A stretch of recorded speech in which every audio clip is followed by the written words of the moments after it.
Este programa llega a ustedes gracias a Pisco Armada.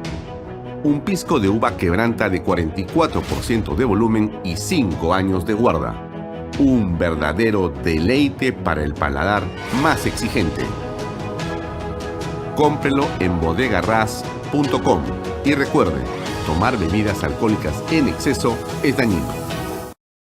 ¿Qué tal, amigos? Muy buenas tardes, casi noches. Bienvenidos a una nueva edición de Bahía Talks por Canal B, el canal del Bicentenario. Gracias por acompañarnos. Mi nombre es Alfonso Bahía Herrera. Hoy día es viernes 11 de octubre. Estamos terminando la semana. Gracias por estar conectados como todos los días a través de la señal de las redes sociales de Alfonso Bahía Herrera, las de Canal B, las de nuestras aplicaciones que usted puede descargar, la página web canalb.pe, las redes de El Diario Expreso. A partir de la próxima semana, usted va a ver la repetición de Bahía Talks también en PBO 91.9, la radio con fe, en el ecosistema del Sabelón, para que él lo va a repetir el programa de 10 de la noche a 11:30 de la noche. Este programa dura hora y media, Bahía Talks, así que de lunes a viernes, Bahía Talks sale también por PBO Radio 91.9, la radio con fe, de 10 de la noche a 11:30. Lo digo porque hay una legión importante de taxistas que nos siguen normalmente, pero que ahora nos van a poder seguir también a través de la radio por PBO 91.9. Así es, FM. Bien, dicho esto, y también nos puede seguir, por supuesto, por la extensa red de cable operadores, donde usted ya conoce y sabe que puede encontrar a Canal B, el canal del Bicentenario. Así es, el canal del Bicentenario. Bien, a ver, el programa de hoy es un programa muy interesante. Yo me siento siempre muy honrado de hacer, digamos, este tipo de televisión, de contenidos, de poder entregarle a ustedes entrevistas y conversaciones que consideramos aquí que son relevantes para el país, para la opinión pública, para que usted tenga una mejor idea de lo que ha ocurrido, lo que ocurre en nuestra patria. Pero hoy vamos a conversar sobre uno de los casos más emblemáticos de abuso del sistema de justicia, de las ONGs que gobiernan el Perú y de esta casta de caviares que ha traído atraso, corrupción y una profunda sensación de injusticia en los procesos contra la Policía Nacional y la Fuerza Armada. El caso que hoy vamos a tocar es el del exdirector de inteligencia del Ejército, el general Juan Rivero Lasso, un hombre con una foja de servicios intachable, un peruano que ha puesto su vida en función del honor de servir al Ejército del Perú, que lo ha hecho de forma inmaculada y que se ha enfrentado con éxito para derrotar a las huestes criminales de Sendero Luminoso y el MRTA. Y lo ha conseguido. Y Juan Rivero Lasso ha sido un general, un militar, un hombre de familia, un hombre con familia, un hombre con honor, un hombre hecho con las más antiguas, prestigiosas y honorables pensamientos militares. Y este soldado dejó la, acción, dejó de servir, dejó de estar en actividad en el año 95, donde pasa a retiro. Y en el año 2001, después de la salida del gobierno de Alberto Fujimori y la erupción del gobierno de emergencia o reconstrucción del señor Paniagua y después de Toledo, en toda esa etapa enorme de venganza política y ajusticiamiento demencial de una serie de personas y personalidades progresistas, caviares y de izquierda que buscaron saciar su sed de venganza contra determinadas personas. Uno de ellos ha sido el general Juan Rivero Lasso, que ha sido víctima de una conjura al más alto nivel del poder entre abogados, ONGs, miembros del Poder Judicial y Fiscalía para someterlo de una manera inhumana, vejatoria y vergonzosa para la nación.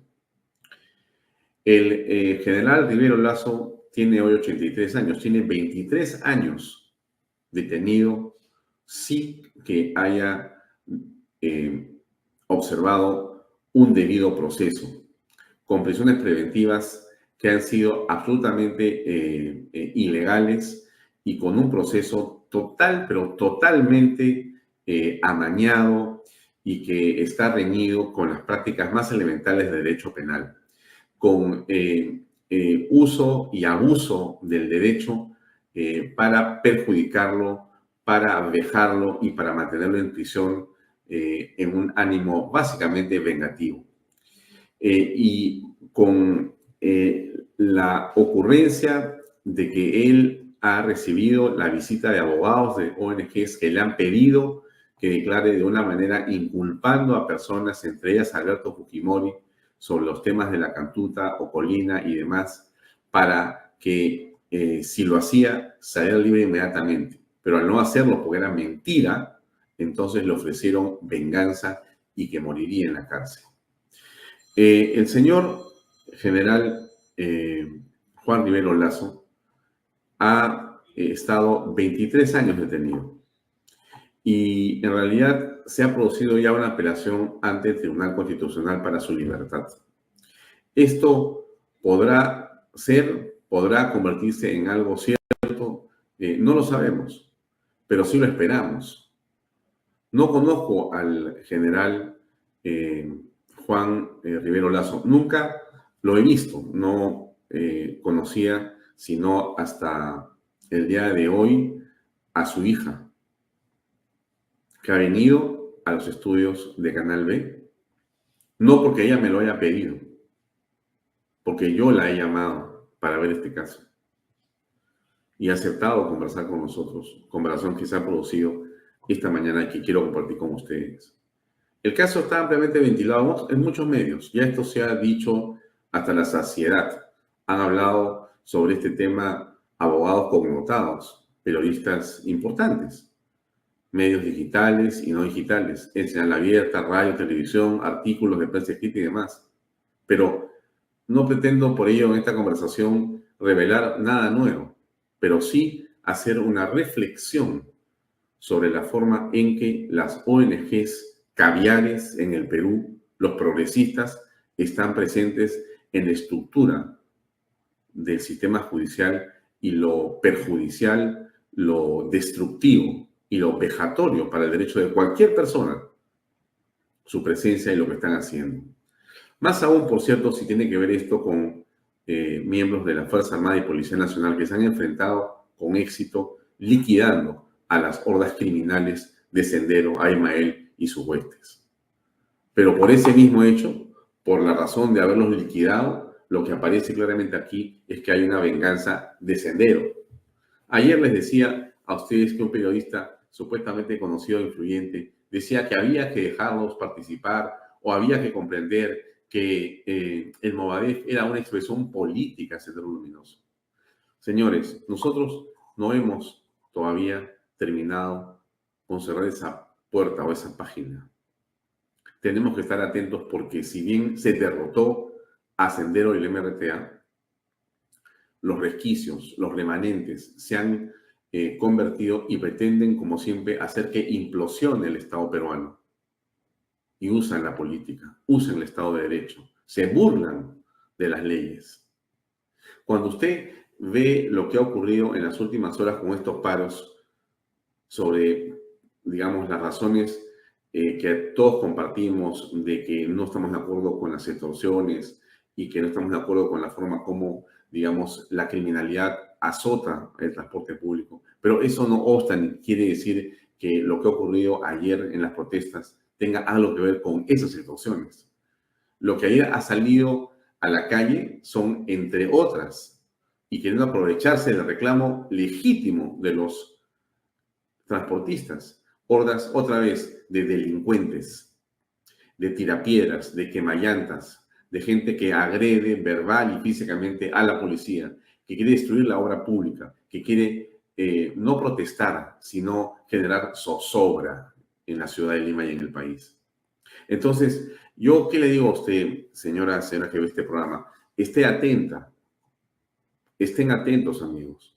No podemos dejar que nos lleven de las narices para pensar o para creer que las cosas son de una manera cuando son de otra. Claramente, nuevamente existe una impronta de este grupo de delincuentes para tomar el poder, para destruir nuestra nación.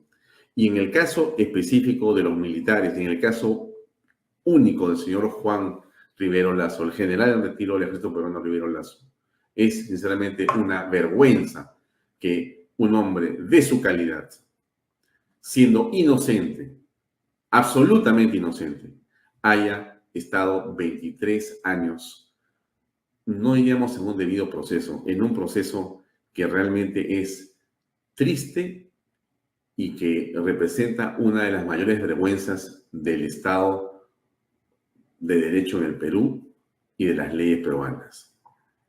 No es la prisión del señor general Juan Rivero Lázaro que nos preocupa, no es la forma en que está enclaustrada la familia emocional y psicológicamente frente a un hecho como este. Es que los peruanos somos los que estamos atrapados, detenidos, enclaustrados y encerrados en esa injusticia manejada por ONGs y manejada por gente taimada y corrupta.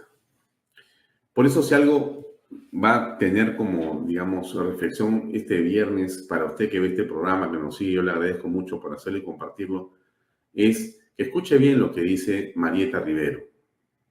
Escúchela, escuche el testimonio de caso que yo he tratado de, digamos, preguntar en detalle sobre los temas fundamentales, que y digo, no estoy revelando nada nuevo el día de hoy, pero si usted no lo ha escuchado, se va a quedar helado o helada, porque lo que dice, y no ha terminado de contarme con documentos todo, porque debe ser realmente ya escandaloso. Lo que dice es claramente que estamos frente a una indefensión, a un desgobierno y a una situación de caos absoluto del sistema de justicia en el Perú. El caso de Juan Rivera Lazo debe darnos vergüenza a los peruanos hasta que se resuelva. Y el día que se resuelva, ese hombre debe ser indemnizado moralmente. Ya lo es, estoy seguro, porque donde está, creo que a través de su familia, a través de los comentarios en las redes sociales, a través de innumerables cantidades de opiniones y de soporte, esa familia la puede, digamos, llevar con dolor, pero con dignidad. Y ese caso tiene uno dentro que es tan escandaloso como todo lo que ha ocurrido con su prisión. Y ese caso de Pedro Wilca. Este sindicalista valiente, de izquierda, combativo, leal a sus principios, que se enfrentaba en las calles y en las plazas a las posiciones que él consideraba que no eran correctas y luchaba por un pensamiento de izquierda, legítimo, contrario a lo que nosotros pensamos, pero legítimo, valiente, auténtico. Y este hombre, Pedro Wilca, como usted recuerda perfectamente, fue asesinado por las huestes de Sendero Luminoso. Sendero Luminoso lo ubicó, atentó con él varias veces hasta que lo mató. Y Sendero, a través de su diario, el diario de Marca, y a través de sus voceros y demás, reconoció. Y también los familiares en un momento reconocieron que había sido Sendero Luminoso, pero todo eso fue cambiado por dinero. Y se le imputó al general Juan Rivero Lazo desde, digamos, la Dirección de Inteligencia del Ejército, que había sido él uno de los que había tenido la operación, la autoridad inmediata de ese asesinato, cuando era evidente que había sido Sendero. Y quien fue ministro de Justicia en su momento se allanó ante la Comisión Interamericana de Defensa o de Derechos Humanos para decir que el caso de Pedro Wilca, el Estado reconocía que había sido el Estado, o sea, el ejército el que había asesinado a ese hombre cuando era mentira, había sido Sendero. Y se le inculpó al señor Juan Rivero Lazo de ser el autor mediato de ese crimen, cosa que es absolutamente falsa, pero que se sostuvo para incriminar a los militares que estuvieron cerca de Nicolás Hermosa o de Alberto Fujimori o de los que estuvieron tomando decisiones en su momento. Se les inculpó para cobrar indemnizaciones, para generar esa ola anti-fujimorismo, antimilitarismo, anti-lucha contra las huestes miserables criminales de Sendero Luminoso. Entonces, ¿en qué nos hemos convertido, amigos?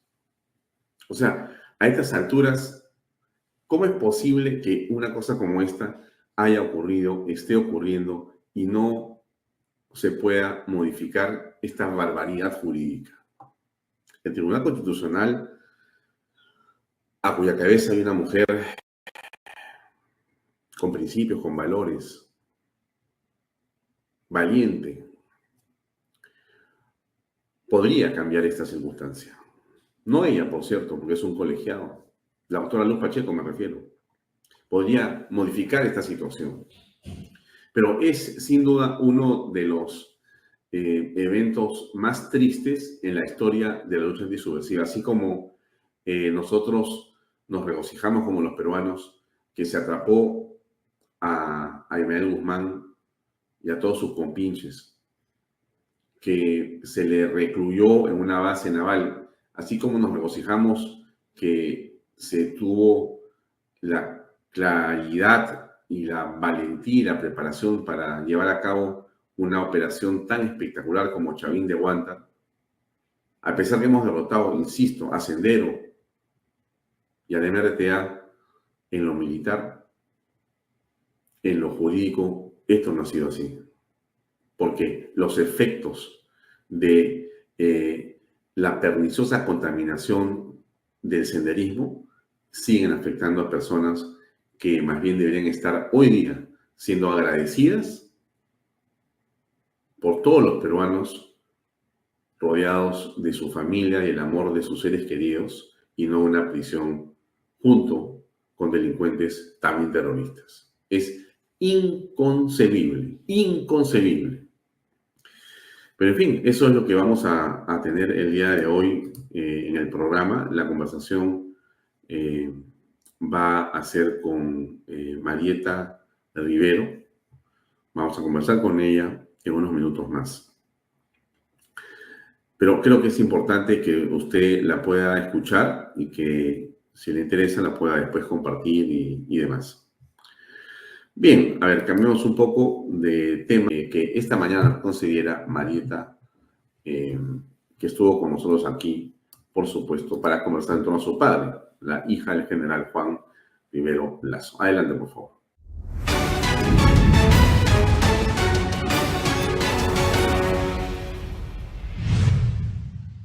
Bien, estamos ahora con Marieta Rivero. Marieta, gracias por acompañarnos. Muchas gracias, doctor Bey, un gusto y nuevamente muchas gracias por la oportunidad. Bueno, en realidad nosotros, y creo que es público el caso de tu padre, el general Juan Rivero Lazo, y su reclusión por más de 23 años, acusado de varios temas en los que se supone ya ha cumplido con largueza la condena, pero continúa detenido. Antes de hablar de lo que está pasando él en este momento, yo te rogaría que nos des un poco de contexto para saber qué fue lo que sucedió, ¿no? Entonces vamos a remontarnos al 2000, uno al principio de este siglo, donde tu padre es detenido. ¿Qué fue lo que ocurrió? ¿Qué recuerdas tú? Bueno, fue un día muy triste para nosotros. Fue el 24 de marzo del 2001, a las 3 de la mañana. Vinieron a mi casa a detener a mi padre con cargos de terrorista y se lo llevaron a los calabozos de la DINCOTE. Nosotros no entendíamos qué era lo que sucedía porque mi papá en ese momento no tenía ningún proceso abierto. ¿Qué cargo tenía en ese momento tu papá? Mi padre ya estaba en el retiro. Mi papá salió del ejército lo invitaron al retiro el año 95. Eso ya era 2001. Mi padre trabajaba para una empresa privada. A ver, no entiendo. En el 95 él deja estar en actividad en el ejército del Perú. Así es. Y antes había ocupado los cargos de... Bueno, mi padre el año 91 y 92 alcanzó el cargo de director de inteligencia del ejército. Los años más duros de la lucha contra la subversión. Una labor muy importante que realizó junto con otras inteligencias de las otras entidades de la Fuerza Aérea, la Marina, la Policía, se logró finalmente derrotar el terrorismo. Luego... 91-92. 92 es cuando capturan a Abimael Guzmán. Es correcto. Pero es también cuando se produce el ataque de Sendero más intensamente a las ciudades, sobre todo a Lima. Es el año de Tarata y es el año de una serie de hechos y de enfrentamientos cruentos con Sendero Luminoso. Así es. Y el ejército y la Fuerza Armada. De hecho, esa fue la época que se cambió toda la estrategia. Uno, de inteligencia, y dos, de unirse a la población civil para derrotar a Sendero. Y fue la época donde las mayores directivas que, en cuanto a lo que era mi padre como director de inteligencia, era el respeto a los derechos humanos. Él, antes de ser director de inteligencia del ejército, fue jefe político militar en Huánuco. Y allí, antes de capturar a cúpulas terroristas, se llamaba la presencia de fiscales para que acompañaran en las operaciones para detener y garantizar la vida de los detenidos. Es por ello que hubieron miles de terroristas presos, vivos, que hoy gozan de vida y de libertad. Sin embargo, el año 2001 se cambió la historia del país, se trastocó todo y lamentablemente por algunos hechos aislados relacionados al Grupo Colina y excesos en temas de derechos humanos, se quiso manchar toda la labor que hicieron las Fuerzas Armadas y la Policía en la pacificación. Y es ahí que empieza nuestro vía crucis, que a mi padre lo incluyen en procesos como el caso Cantuta, Barrios Altos y todos ligados al Grupo Colina. Entonces, para que el público que nos escuche lo tenga claro en esta línea de tiempo. Hablamos de un general Juan Rivero Lazo, que hasta el año 95 prestó servicios como miembro del ejército en actividad y pasó al retiro en ese momento, 95. Es correcto. Y desde esa época hasta cuando es detenido han pasado 6 años. Sí. Bien, entonces a él lo capturan en tu casa, le abren un proceso primero. Mi padre, cuando estuvo en el ejército, y sucedieron los hechos de Cantuta y eso, hubo unas investigaciones y unos procesos militares. Ahí, lamentablemente, a los que tenían responsabilidad de este grupo, nunca los incluyeron en el proceso, pero sí lo procesaron a mi papá como director de inteligencia y le pusieron un delito militar de falta de control de personal. O sea, como tenían que responsabilizar a alguien de los hechos de otras personas, lo lograron condenar a mi papá, pero lo absolvieron de la parte penal, se podría decir, pero sí lo sancionan con un delito militar por negligencia, por supuesta falta de control del personal. Lo juzgaron en el caso Cantuta. Luego, mi padre cumplió una condena en el fuero militar y luego ya él sale del ejército. Pasan los años, mi padre hacía una vida completamente de civil, es más, trabajaba por sus propios medios, ¿no?, para seguir aportando al hogar. Y en 2001 nos sorprenden con esta detención y luego, después de 15 días de estar detenido como terrorista, recién le abren los procesos de Barrios Altos, el primero que le abren, y ahí nunca paró, un caso tras otro, todos ligados al mismo grupo. ¿Ustedes cuántos son en la familia? Nosotros somos, Marieta. Mi madre y somos 4 hermanos, y ya son 9 nietos que tienen mis padres. En ese momento solamente tenía 3 nietos, todos los demás nietos han nacido mientras que él ha estado en prisión. O sea, sus nietos conocen a mi padre en una cárcel. Y bueno, y como le narraba esta forma de juzgar a mi padre, que a pesar de que los mismos colaboradores eficaces en todos los juicios han declarado que no estaban bajo las órdenes de él, pero como la fiscalía necesitaba hacer una línea de mando para poder acusar a Fujimori, lo ponen a mi papá como un peldaño más. Y O eso sea, en que realidad el caso de tu padre es utilizado para imputar a Fujimori, básicamente. desde el día 1, de Y por hecho, lo tanto, si se cae Rivera Lazo, se cae Fujimori. correcto. Entonces no se puede caer Rivera Claro, Lazo. porque la fiscalía no tenía cómo sustentar que un grupo de agentes de inteligencia, llámese Grupo Colina, cómo hubieran podido ser ordenados supuestamente por Fujimori. O sea, el dominio del hecho de Fujimori es a través del dominio del hecho de Rivera Lazo. Exactamente. Y sí, Entonces, han estado unidos y el destino los ha unido en esta situación penal. A ambos. Exactamente. Y a pesar de que mi padre no era jefe de esas personas, y ellos pertenecían al CIE, que es el Servicio de Inteligencia del Ejército. Mi papá era el director del Servicio de Inteligencia Nacional. Mi papá era el director de inteligencia del Ejército. Del Ejército. Del Ejército. Es un ente de asesoramiento y de inteligencia del comandante general. Él no tiene grupos ni comanda operaciones contra terroristas. Eso simplemente es una entidad de análisis de inteligencia, de la estrategia. Ellos razonaban cómo iba a atacar Sendero, cómo pensaba Sendero, ese tipo de análisis. ¿Qué es lo que quería Sendero? Sendero quería desangrar el país para que las fuerzas del orden salieran a combatir y justamente hubieran esos excesos. Y eso fue lo que se evitó, que no hubiera.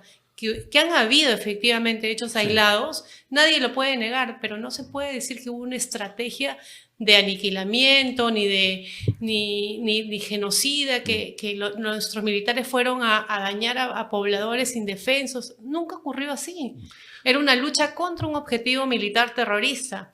Pero bueno, al margen de eso, a mi padre le han abierto 7 procesos. Antes de los 7 procesos, tú has señalado que a tu padre lo detienen 15 días inicialmente. Así es, como no, todavía no se había abierto ninguno de los juicios, ni Barrios Altos, ni Cantuta. De hecho, estos juicios se abren a raíz de que García Sayán va a la Comisión Interamericana a declarar al Estado peruano culpable de todos estos casos, incluido el de Pedro Wilca. Ahora vamos a hablar de Pedro Wilca.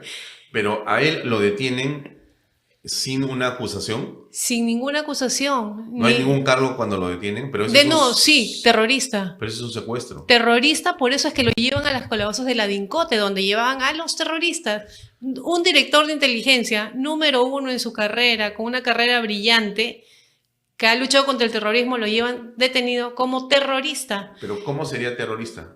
No tengo idea. Esa fue la acusación ¿Y hay una sentencia sobre terrorismo contra él? No, ninguna, porque fue una detención irregular, tan irregular que ahora usted ve la hoja de antecedentes judiciales y le cuentan 15 días después recién o sea, él comienza el cómputo de prisión después de esa prisión. En abril. De esa preliminar. Usted pide cualquier documentación y mi papá para el sistema judicial lo han detenido en abril y no el 24 de marzo como sucedió. ¿Y alguna vez hasta lo acusaron el día de por hoy, terrorismo? Nunca, pero sí se lo llevaron como terrorista. La orden que llegó cuando llegaron a mi casa el fiscal con la policía y llevárselo decía cargo de terrorista. Así fue. Y por eso es que lo llevan a los calabozos de la DINCOTE, donde llevan a los terroristas. Si no, lo hubieran llevado a otro lugar. O sea, este hombre que ha luchado contra los terroristas terminó en un calabozo con los terroristas a los que él combatió. Exactamente. 15 días de aislamiento solar. Mi papá no vio la luz del sol, se puso grave, lo llevaron evacuado porque comenzó a orinar sangre. Lo operaron, tuvo un problema en las vías urinarias terribles, producto de la misma depresión y la situación en la que estaba. Me imagino. Y bueno, fue terrible. Esa época fue muy dura para nosotros. Bueno, y ahí comienza el calvario. Es correcto. ¿No? O sea, está detenido preliminarmente, después ya le hacen los cargos. Y él ha afrontado ¿cuántos juicios en total? Mi padre le abrieron 7 procesos. 7 procesos penales. De procesos penales escalonadamente, uno detrás de otro. Barrios Altos, Cantuta, le han abierto el caso a Pedro Wilca. Y demás. De estos 7 procesos solamente han concluido 3 casos con Han sentencia. concluido 3. ¿Hay 4 abiertos? Hay 4 abiertos. O sea, hoy hay 4 abiertos. Es correcto. ¿Después de cuántos años? O sea, él empieza este calvario el año abril del 23. Comienza el calvario. El 24 de marzo del 2001. Perdón. Entonces comienzan, poco a poco se van abriendo procesos. Uno tras otro. ¿Cuál es el último proceso que le han abierto? El último. ¿Cuánto tiempo? Lo que pasa es que todos son antiguos, sino que los dejan morir ahí. O sea, los procesos están abiertos, pero ni siquiera inician el juicio oral. O sea, todos los juicios tienen décadas ya. Todos sus juicios han excedido el plazo máximo de procesamiento sin sentencia. Tiene juicios que ahorita, él estuvo en el primer caso 12 años y medio con prisión preventiva hasta recién tener la primera sentencia condenatoria, que fue en el caso de Barrios Alto. De hecho, nosotros salimos a protestar, marchas, denunciamos, pero nadie nos hizo caso. 12 años y medio, caso único en el mundo, un ser humano con prisión preventiva. 12 años y medio. Y medio, porque a mi padre lo detuvieron y Pero eso no existe. le pusieron 18 meses de prisión preventiva. Cambiaron la norma ahí mismo, procesal penal, y le aumentaron a 36. Luego le abrieron otro proceso con 36 meses. Cuando se iba a vencer los 36 meses, lo duplicaban a 72. Y así ha ocurrido de manera escalonada en cada uno. 36 meses, luego 72 en cada uno. Por eso es que él logró estar 12 años y medio preso sin sentencia. Él pudo haber recobrado su libertad, pero maliciosamente, con esta justicia ideologizada, que tenía un ensañamiento claro contra los militares.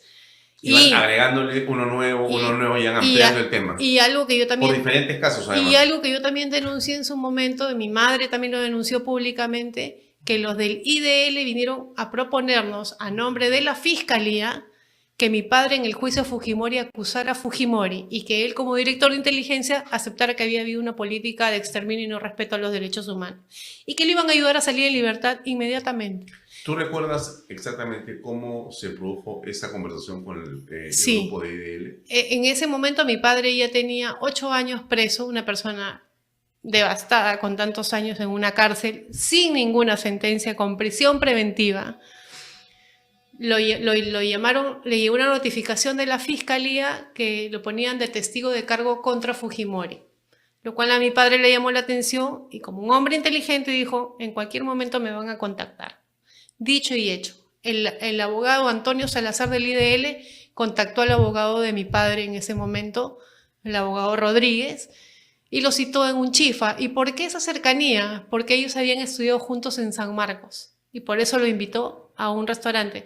Pero mi madre fue con él y se sentó en una mesa contigua. Y fue lo que madre fue testigo de esa testigo presencial. Y le dijo claramente de que ellos necesitaban, así le dijo, textual, sabemos que el general Rivero no tiene responsabilidad en estos hechos. Para ese entonces ya había habido años de juicio donde los mismos testigos ya habían declarado que no recibían órdenes de mi papá. Había muchos del grupo Colina que se habían acogido a la colaboración eficaz que habían atestiguado diciendo que ni siquiera conocían a mi padre, que nunca habían trabajado bajo sus órdenes. En fin, dijo, sabemos que el general Rivero no tiene responsabilidad, dijo el abogado del IDL, pero necesitamos que en el juicio Fujimori vaya como testigo y acuse a Fujimori, que Fujimori había dado órdenes de utilizar una política de aniquilamiento y no respeto a los derechos humanos. Y él le dijo, o sea, el general Rivero cómo va a decir eso, pero yo le voy a trasladar. ¿Y qué pasa si no, él no quiere declarar? Y le dijo, bueno, le vamos a iniciar un proceso tras otro y cualquier acción que él presente para salir en libertad se la vamos a bloquear y se va a morir en una cárcel. Y esa fue la amenaza que nos dio IDL y que la cumplió. Yo como hija le dije a mi papá, papá, tú di la mentira que ellos quieran, que te digan exactamente qué decir, ¿ya qué te importa? ¿Son cuántos años que estás preso? Me dijo, hijita, mi ejército no es un ejército de asesinos, yo no he dado esa clase de órdenes. Si yo hubiera dado esas órdenes, asumo mi responsabilidad. Me dijo, yo no podría mirarlos a los ojos sabiendo que he canjeado mi libertad en base a una mentira. Yo voy a demostrar mi inocencia, yo todavía confiaba en la justicia en ese momento, y lo llevaron así a atestiguar el juicio de Fujimori. ¿Por qué este abogado representando al IDL tendría ese interés? Porque ellos estaban hablando en nombre de la fiscalía, porque la fiscalía necesitaba tener testigos contra Fujimori. Pero ¿cómo así es que hablas en nombre de la fiscalía si tú eres un abogado de parte? Porque ahora ya sabemos cómo funcionaba el IDL, y tan es así, y prueba de ello es O que sea, cuando... ellos no iban por ningún muerto, ellos no iban por ninguna víctima, ellos iban por la fiscalía. No, ellos estaban... O eran o sea, era, hola hermano, vamos a comer un chifa. A transar. Ellos querían transar, pero para que Pero vean ellos que... hablan a nombre del IDL, pero acá es a nombre de la fiscalía, eso me estás explicando. No, lo que pasa es que no solamente eso, sino que llamó a Avelino Guillén por teléfono. El fiscal en El ese fiscal momento. Avelino Guillén, y le dijo, hola Avelino, llamó delante y mi mamá estaba escuchando.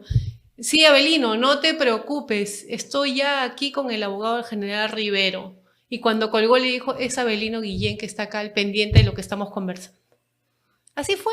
Y nosotros, sin miedo a que nos digan que estábamos mintiendo, porque mi madre había grabado con un celular, denunciamos el día 1 que ocurrió. El abogado de mi papá lo denunció en el mismo juicio, porque en ese momento era el juicio Barrios Altos. Lo denunció en audiencia, lo que había pasado, y no pasó nada.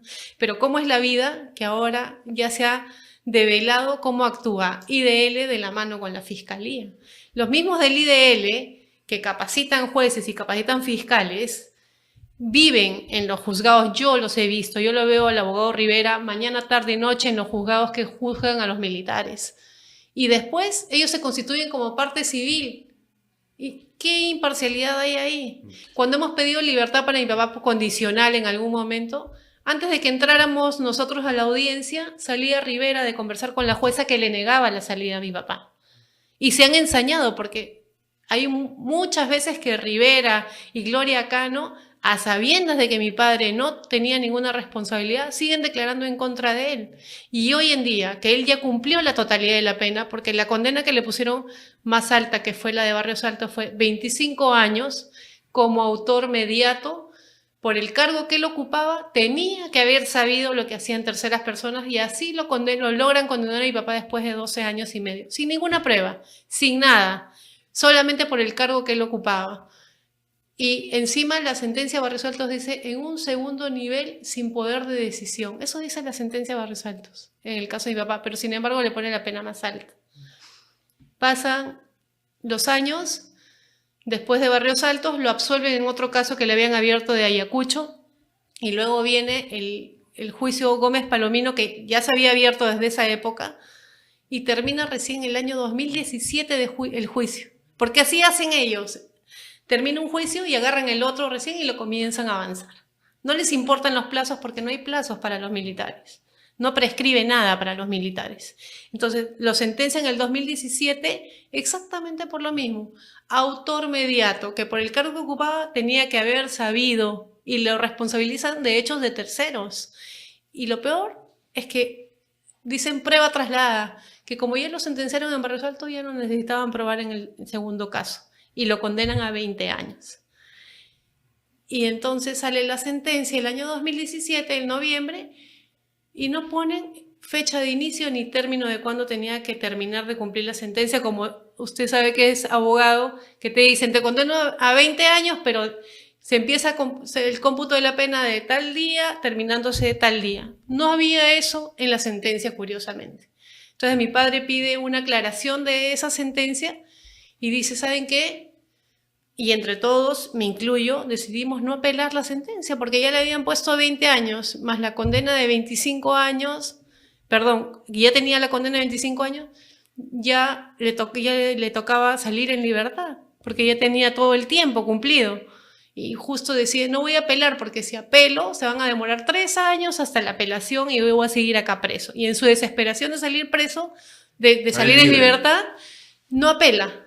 Pero sí le pide a la sala, oye, por favor aclara que no has puesto fecha de inicio y término de la condena, y a mí me corresponde que me refundan las penas por la ley penal que le correspondía a él. Pues, ¿qué hace la maldad de esa sala de Ricardo Bruset y otros? Le dice, no, usted tiene que cumplir la condena desde el 2017 en adelante, y solamente le voy a descontar los 6 años de prisión preventiva que tuvo para ese caso. como si él hubiera estado en libertad, como si él fueran dos personas, una para un caso y otra para otro caso. Y eso es lo que ahorita estamos pidiendo al Tribunal Constitucional, que le refundan las penas, porque mi padre ya cumplió la totalidad de la pena, con todos los beneficios penitenciarios, sus 23 años y medio efectivos en una cárcel. Mi padre es como si ahorita hubiera cumplido una condena de 31 años y su máxima condena es de 25. O sea, él está en un exceso de carcelería, en una detención arbitraria, y como dice mi padre y decimos nosotros, él está secuestrado por la justicia y no le permiten salir en libertad. Y ahora estamos en el Tribunal Constitucional con un habeas corpus para que corrijan esa barbaridad que le están haciendo, que lo tienen secuestrado. ¿Por qué es que ocurre este ensañamiento del IDL contra los militares según tú? Bueno, en realidad contra mi papá es claramente porque él no aceptó mentir para salir en libertad y aceptar una gran patraña, que era decir que las Fuerzas Armadas habían ejecutado una política de aniquilamiento y exterminio, lo cual no ocurrió, y prueba de ello son los miles de terroristas que han estado vivos en cárceles, incluido Abimael, y que hoy en día están libres y felices hasta en Europa, e indemnizados. Y es de público conocimiento de que Abimael Guzmán desde la base naval ideó todo un plan, como dicen ellos, para hacer llorar a los militares. Y envió a García Sayán, o fue García Sayán, cuando García Sayán era ministro de Justicia, fue a declararse culpable en todos estos casos contra militares ante la Corte Interamericana. Como Estado, él va y dice, somos culpables. Somos culpables y se allanan a todos estos, a muchos casos. Al allanarse, ¿qué cosa ocurre? El Estado es condenado y hallado responsable de todos estos hechos sin haber habido juicio. Y un caso emblemático de eso es el caso Pedro Wilca, que García Sayán se declaró culpable sin que haya juicio. Sin embargo, en el caso Pedro Wilca, donde también han juzgado a mi papá por ser director de inteligencia, a pesar de que cuando murió Pedro Wilca, mi papá ya no era director de inteligencia, pero sí dice la fiscalía que él era director de inteligencia. Pero mi padre, con resolución suprema y todo, ha demostrado que no estaba en ese cargo, pero lo acusan igual. Ha cumplido prisión preventiva por ese caso tampoco pudo salir en libertad por la prisión preventiva, y lo acaban de absolver en primera instancia a mi padre. O sea, ¿quién le devuelve todo eso? Nadie. En primera instancia, donde ha quedado demostrado, como es de público conocimiento, por todo lo que sabemos periodísticamente además, de que Sendero Luminoso fue quien victimó a Pedro Wilca. Exactamente. En el juicio han se han pagado indemnizaciones por parte del Estado. En el juicio, y han sido cobradas por las familias. Hay una congresista que ha sido regidora de Lima que ha cobrado y sigue con ese esquema de que efectivamente a su padre lo mataron miembros del ejército, pero en realidad lo mató Sendero. Y le conviene seguir diciendo eso. Es que el caso de Pedro Wilca es el reflejo de muchos casos, cómo se han manejado mintiendo y trastocando la verdad. Efectivamente, han habido hechos aislados de excesos, pero muchos otros casos que los han dado a conocer a la Comisión de la Verdad y estas ONGs que persiguen a militares son casos creados y son mentiras, como el caso Pedro Wilca. En el caso Pedro Wilca, en este juicio actual, han declarado los testigos que vieron cómo mataron a Pedro Wilca. En el caso Pedro Wilca, la esposa de Pedro Wilca fue testigo presencial junto con una de sus hijas cómo los senderistas mataron a su esposo en la puerta de su casa, senderistas que la señora Wilca reconoció. Y esos terroristas los detuvieron y los terroristas aceptaron su responsabilidad. Sendero Luminoso se atribuyó la muerte de Pedro Wilca. Pedro Wilca era un dirigente sindical contrario a Sendero Luminoso, por el cual habían atentado ya como 4 o 5 veces contra su vida, y en la última fue que logran matarlo. Es una tristeza que vengan estas ONGs a trastocar la verdad y a captar a estos familiares, como en el caso de la familia Wilca, a hacerlos mentir simplemente por una retribución económica, trastocando la verdad y sin importarles que de por medio hay seres humanos, como el caso de mi padre, que siendo inocente lo han metido a la cárcel, lo han abierto un proceso y nadie le va a devolver esos años en la cárcel. Mi padre tenía una carrera brillante, impecable durante toda su trayectoria. No tiene un solo juicio de corrupción, nunca ha sido ligado a Montesinos, y mi padre salió del ejército en el año 95. nosotros también decimos que fue juzgado injustamente en el fuero militar, pero finalmente eso ya quedó atrás y actualmente en la justicia común le han vuelto a abrir el caso Cantuta, lo están juzgando por segunda vez en el caso Cantuta. Entonces, el sistema judicial se ha ensañado de tal manera de que no hay respeto a los derechos humanos, no hay debido proceso. Todos los casos de mi papá ya prescribieron, pero le ponen el título que es lesa humanidad. Y como según ellos es lesa humanidad, en el contexto de la lesa humanidad, porque así se refiere la Fiscalía, los jueces no prescriben los casos. Cuando ya hay actualmente una ley que ha aclarado eso, que la lesa humanidad no puede ser aplicable retroactivamente. El mismo Pacto de Roma, que es el que persigue los delitos de lesa humanidad a nivel mundial, específicamente dice que nunca puede ser aplicado ese tratado de manera retroactiva. Sin embargo, aquí en el Perú no hay respeto a los plazos, no hay respeto a la legalidad. A los militares que nos devolvieron la paz se los trata de la manera más inhumana. Sin embargo, los terroristas tuvieron nuevos juicios, debido proceso, les rebajaron condenas que ahora hemos visto como terroristas que han puesto coches bombas, que han desangrado a miles de peruanos.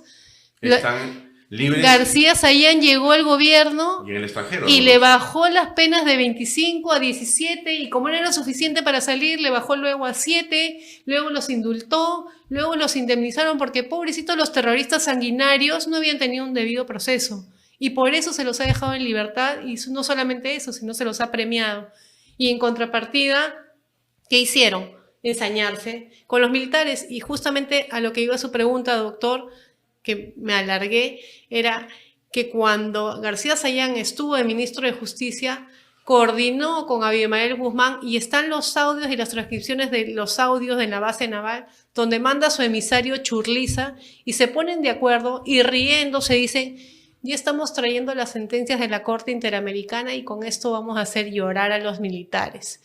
Y le daba cuenta que ya habían detenido al director de inteligencia del ejército, que era mi padre, y Eleni Parriguerre con Abimael Guzmán se reían junto con el asesor de García Sayán. O sea, el mismo Estado, las personas que deberían de protegernos, iban a ponerse de acuerdo con los terroristas de cómo iban a hacer llorar a los militares, y no solamente eso, sino que se pusieron de acuerdo en crear la Comisión de la Verdad. Y el mismo Abimael Guzmán en esos audios dice quiénes deberían de ser los comisionados en la Comisión de la Verdad. ¿Quiénes? Los que luego fueron. Justamente, ahorita se me ha ido el nombre de uno de ellos, a ver si me hace acordar, pero bueno, él dio como, ahí están en los audios, como 2 o 3 nombres que Abimael le sugiere a Churliza que deberían de ser los comisionados de la Comisión de la Verdad. Y ahora vemos y entendemos cómo han querido trastocar de poner a los terroristas como luchadores sociales y a los militares como si fueran criminales. Y esa no es la verdad. Carlos Tapia, uno de ellos. Ex Carlos Tapia, efectivamente, se me había dado el apellido. Pero Carlos Tapia ya no está.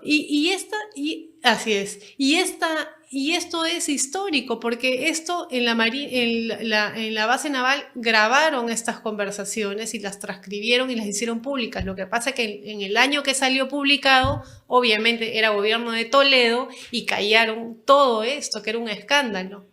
Y es lo que ahora podemos deslumbrar cómo trabajaba la Fiscalía, el IDL, como un equipo para hacer toda esta estrategia. Sin embargo, vemos un Carlos Rivera del IDL que ha defendido a muchos terroristas y les ha conseguido indultos. Y ahí se puede atrever de hablar de impunidad y tiene un ensañamiento claro contra los militares. Sin embargo, por el otro lado, ayuda a liberar a terroristas sanguinarios que han desangrado con miles de atentados terroristas. Ha salido públicamente esto. La misma terrorista que le han ayudado a liberar, ella dice quién ha sido sus abogados. Los del IDL se han dedicado a liberar terroristas presos y a condenar a militares de manera abusiva, sin respetar, como le digo, sabiendo, ni siquiera sin pruebas, condenan a muchos militares solamente por el hecho de estar en zona de emergencia. Acaban de condenar a un oficial de la Marina con 82 años. Mi padre también tiene 82 años y cómo son las ironías de la vida, se apellidan de no son Igual. familia y se apellidan igual. Rivero. El almirante Rivero y el general Rivero Lazo. Mi padre tiene 23 años y medio en una cárcel sin ningún debido proceso y este señor lo acaban de condenar a un caso que ocurrió hace 40 años, a sus 82 años, a 18 años de pena privativa de libertad. Y curiosamente a ambos los han condenado a muerte. Tanto a mi padre como a ese almirante los han condenado a muerte en la realidad. Los jueces ideologizados, maniatados por estas ONGs, lo único que están haciendo es un sistema perverso para hacer morir a los militares en las cárceles. Porque mi padre, que ya cumplió la sentencia, no lo dejan salir cuando a él le corresponde. ¿Por qué? ¿Eso es justicia? Eso no es justicia en ninguna parte del mundo. No se aplican así las penas. La nueva ley penal sí hace que te sumen las condenas, pero la ley que le corresponde a mi padre le correspondía a la refundición. Y qué curioso, a otro coprocesado como él, que lo han sentenciado en el mismo caso, sí le refundieron las penas. Al mismo Montesinos, que se ha acogido a la confesión sincera, o sea, la sentencia anticipada en un último caso, que es el caso Pativilca, a él le han refundido las penas con la sentencia Barrios Alto. Sin embargo, a mi padre, no. ¿Por qué? Porque hay claramente una venganza del IDL con la fiscalía y se lo juraron que no le iban a dejar salir nunca en libertad. Pero hoy en día yo tengo mucha fe que este Tribunal Constitucional corrija toda esta barbaridad que se están cometiendo, no solo contra mi padre, sino contra muchos militares. Conozco un soldado que hizo su servicio militar obligatorio.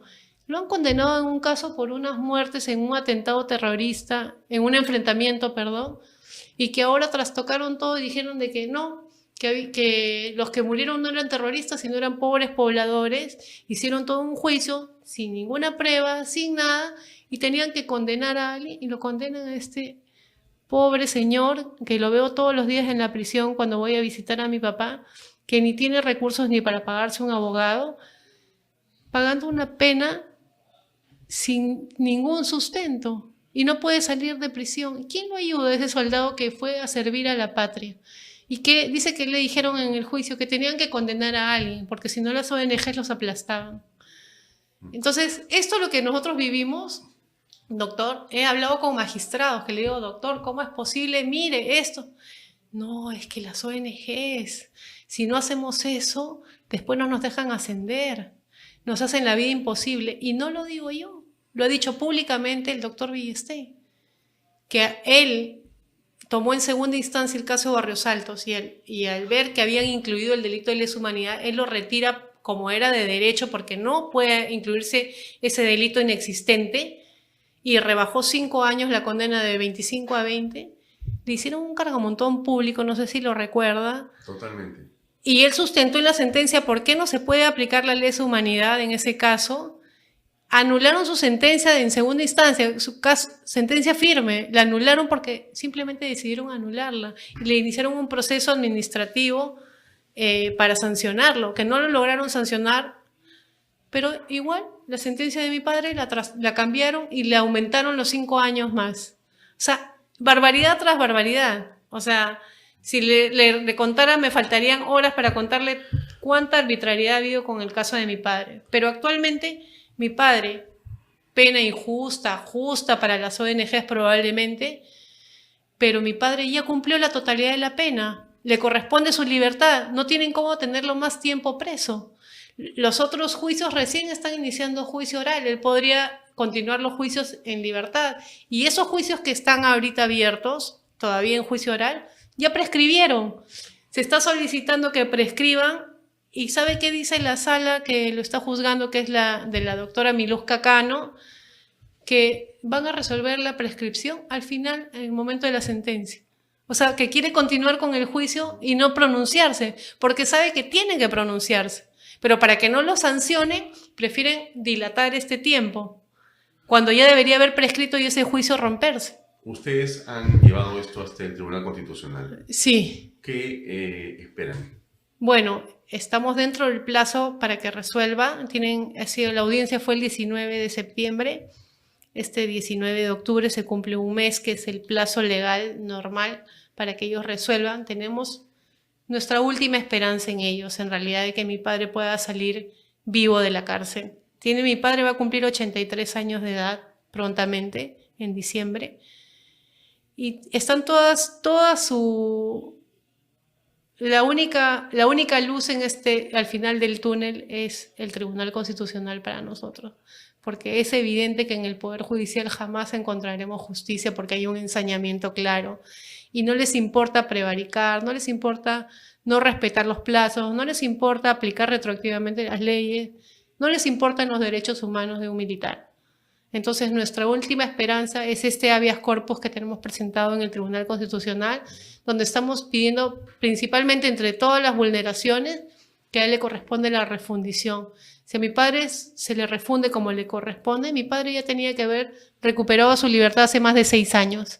Está con una detención arbitraria y tiene que parar con este secuestro, ¿no? Y permitirle ya la libertad. Además que mi padre ya pagó el íntegro de la reparación civil, que tanto a muchos les importa de las ONGs también esta parte. Por ahí no lo pueden decir nada. Y además el Estado peruano fue condenado como tercero civilmente responsable. Por lo tanto, el Estado peruano solidariamente con los condenados han tenido que pagar esta reparación civil que ya ha sido paga. Y tan paga que actualmente el Estado le acaba de iniciar un proceso civil a mi papá para cobrarle ese pago de la reparación civil.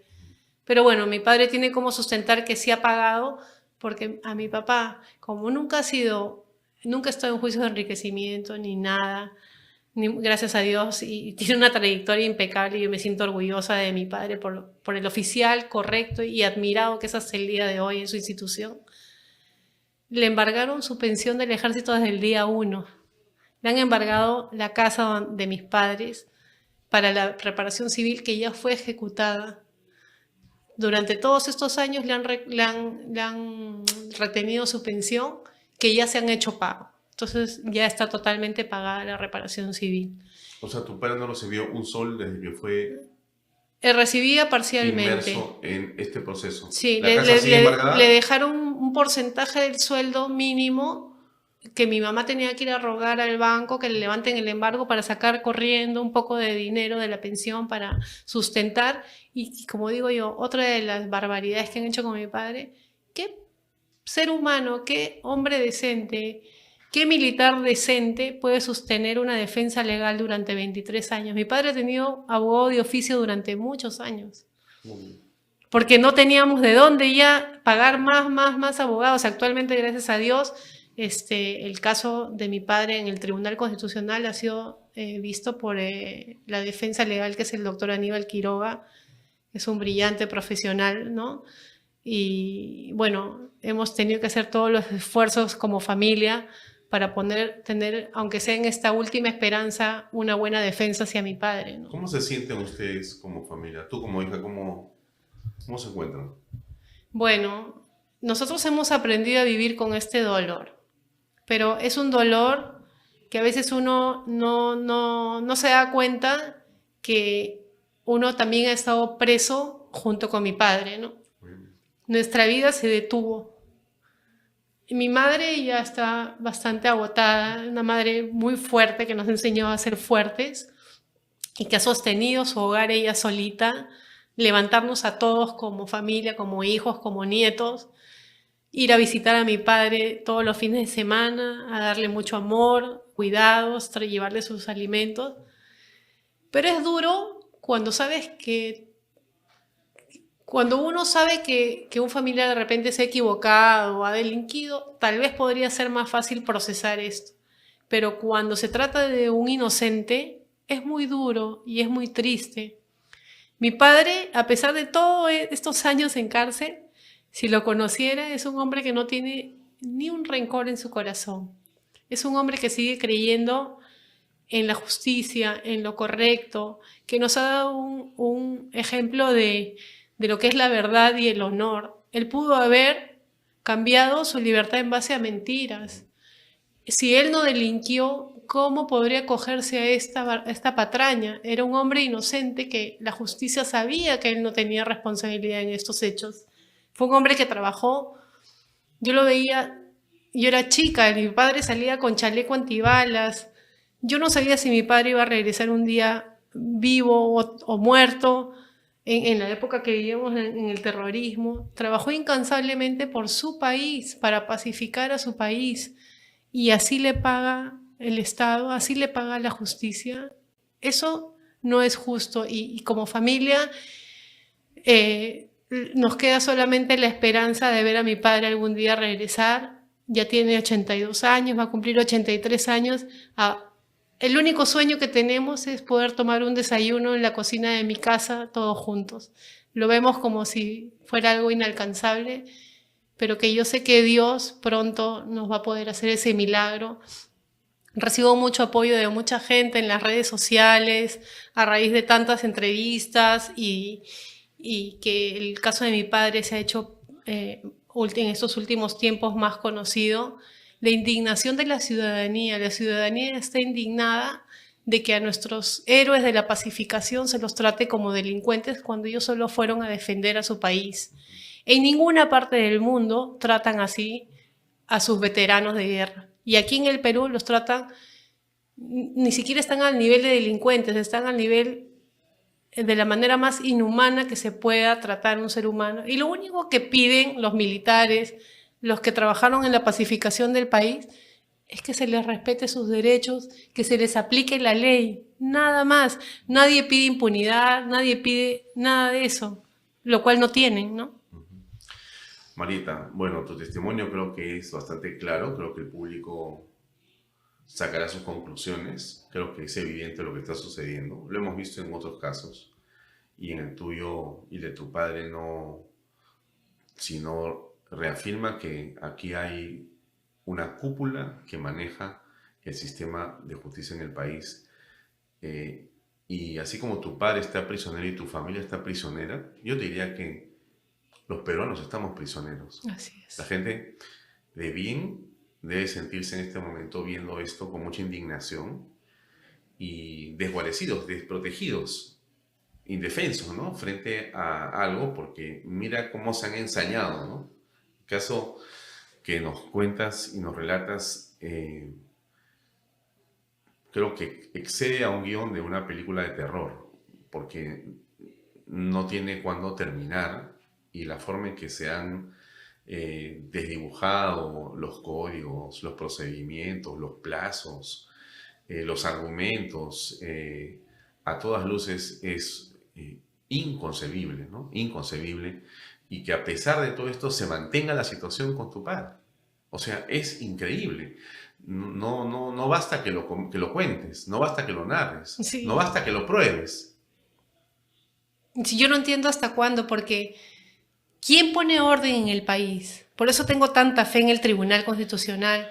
Inclusive el caso de mi padre lo hemos llevado a la Comisión Interamericana de Derechos Humanos. Tiene 18 años en la comisión el caso de mi papá. Sin embargo, a terroristas les han resuelto en horas. En días ya está resuelto. Se pronuncian en 24 horas a veces. Así es, por supuesto.